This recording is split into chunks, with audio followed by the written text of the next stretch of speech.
मंडळी, तुम्हाला माहिती आहे का, कोल्हापूर जिल्ह्यामधल्या हातकणंगले तालुक्यातल्या पट्टणकुडुली गावामध्ये साक्षात स्वर्गाहूनही सुंदर श्री विठ्ठल बिरदेव भगवंताची यात्रा भरते। प्रत्येक तो भक्त भगवंताच्या त्या भंडाऱ्यामध्ये नाहून गेलेला असतो। श्रद्धा, भक्ती आणि विश्वासाचा महापूर म्हणजे श्री विठ्ठल बिरदेव भगवंताची यात्रा। साक्षात भगवंत पृथ्वीवर अवतरून प्रत्येक आपल्या भक्ताच्या आयुष्यातला न्याय निवाडा करतो। प्रत्येक त्या भक्ताला न्याय मिळवून देतो आणि ह्या समस्त पृथ्वी तलाचे भविष्य भाकणूक स्वरूपात भगवंत सगळ्यांना त्या दिवशी सांगून जातो। आणि असंही म्हणतात, श्री विठ्ठल बिरदेव भगवंत साक्षात नवसाला पावणारा भगवंत आहे। ज्याला मूलबाळ नाही त्याला मूलबाळ देतो आणि ज्याच्या आयुष्यात संकट आहेत त्यांना संकटमुक्त करतो। प्रत्येक त्या भक्ताच्या मनाची इच्छा पूर्ण करतो, जो श्री विठ्ठल बिरदेव भगवंताच्या भंडाऱ्याचा खरंच निष्ठेने आणि न्यायाने चाकरी करतो।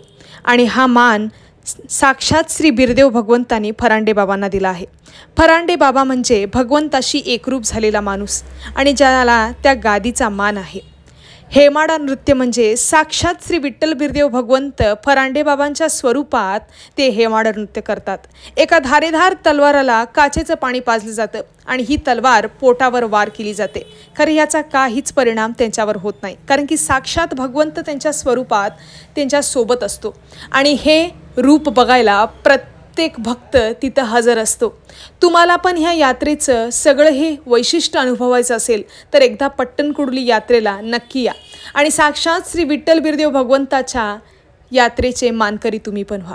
आणि खरंच मंडळी, ज्याला ह्या भंडाऱ्याची किंमत कळली, साक्षात श्री विठ्ठल बिरदेव भगवंताची किंमत कळली, तो कधीच हा यात्रा चुकवणार नाही। साक्षात भगवंत भविष्यवाणी करायला भाकणुकीच्या स्वरूपात स्वर्गातून खाली उतरलेला असतो। भगवंताची ही भविष्यवाणी म्हणजे त्याच्या मुखातून आलेले हे आपल्या भविष्यासाठी अनमोल वचन असतात। खरंच ही यात्रा म्हणजे स्वर्गच हो। भगवंताचं हे रूप बघायचं म्हणजे डोळ्याचं पारणं फिरणारं दृश्य। तुमच्या ह्या धावपळीच्या आयुष्यातनं तुम्ही थोडा तरी वेळ काढा आणि नक्की तुम्ही भगवंताचरणी या। खरंच प्रत्येकाच्या आयुष्यात दुःख संकट असतात, खरं त्यातनं जो वेळ काढून भगवंतासाठी वेळ काढतो आणि आपल्या आयुष्याचं सोनं करतो आणि कपाळाला भंडारा लावून भगवंताचं स्मरण करतो, तोच खरा राजा असं मला वाटतं।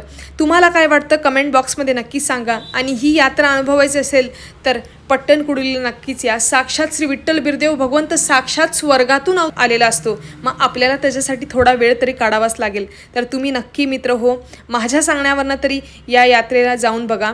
दिवाळीपर्यंत ही यात्रा असते, म्हणजे पाडव्यापर्यंत या यात्रेचा उत्साह सुरू असतो। एकदा नक्की जाऊन या आणि भगवंताचं श्री विठ्ठल बिरदेव भगवंताचा जो भंडारा आहे तो कपाळी लावून तुमच्या आयुष्याचं सोनं करून घ्या। विठ्ठल बिरदेवाच्या नावानं चांग भलं।